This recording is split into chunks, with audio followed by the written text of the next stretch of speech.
Hello. Today let's talk about your always on feature with your Apple Watch Series 10.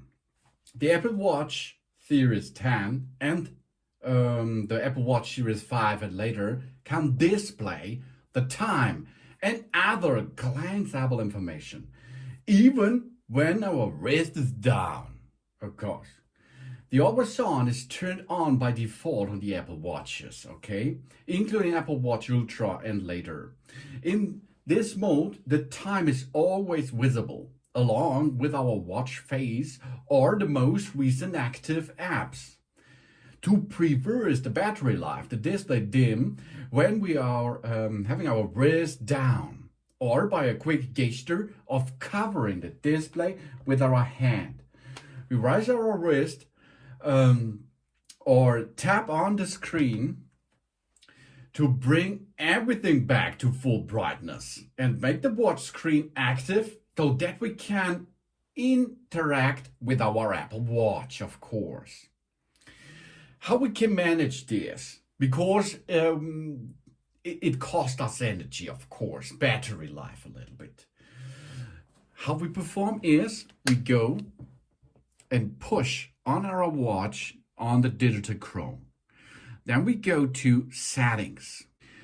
In settings, we can see and have a look for display and brightness. And if we are here in display and brightness, of course, to save energy, we can make the appearance down, of course.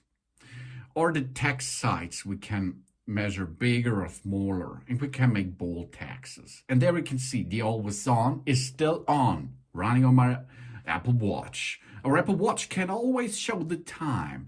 We can also choose if we are complications show a sensitive data.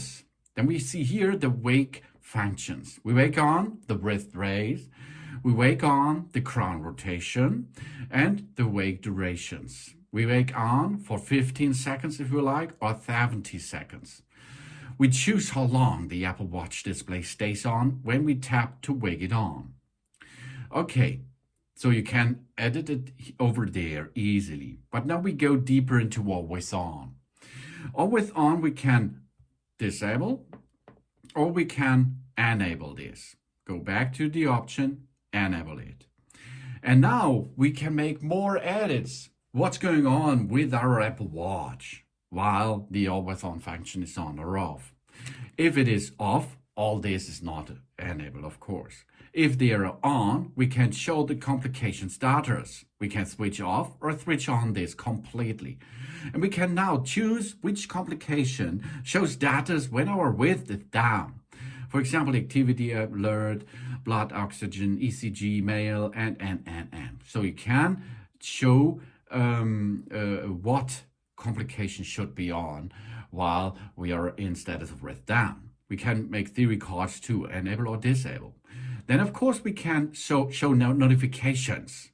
If we like them in always on status, we can enable this, or we can disable this if we dislike that. And here we can see for each app, we can make a decision for this, of course. And there is more.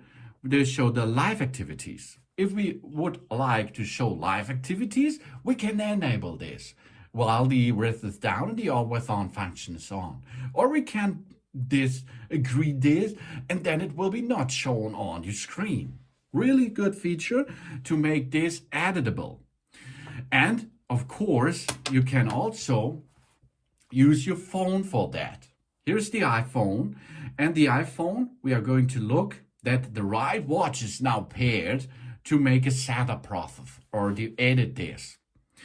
That's the Apple Watch, Aluminium 46mm. That's the right. Then we go to display and brightness, and you see here we can choose the between the different brightness level. You can edit the text size, the bold text, wake on breath raise, wake on crown rotation, wake duration are possible to get there. And of course, we can make the always on function on or off. It's much comfortable to do this in the iPhone, of course. So we can now see here, show complication status. In each app, you can edit this as you like, or to show the live activities, show the apps, which are going to see while the always on function is activated, and to show the activation. So you can see you can edit it in your iPhone or on your Apple Watch. So that's cool. That's possible on your Apple Watch. When our display is dimmed, it ignores the most swipes to prevent accidental input. Even with our wrist is down, we can still tap on it to complications to open its app, or swipe down from the top of the screen to show the notifications. And we can, of course, turn the digital Chrome to use the smart stack, or double tap the digital Chrome to use the app switcher. We press the side button, the control center, and then we can navigate through the menus. And that's all possible with our always on feature and if our always down. Really cool feature, and you should make this disabled if you like to save more energy. Thanks for watching. Please subscribe me and give me a positive feedback, and I hope to see you again on my channel. Sun sun!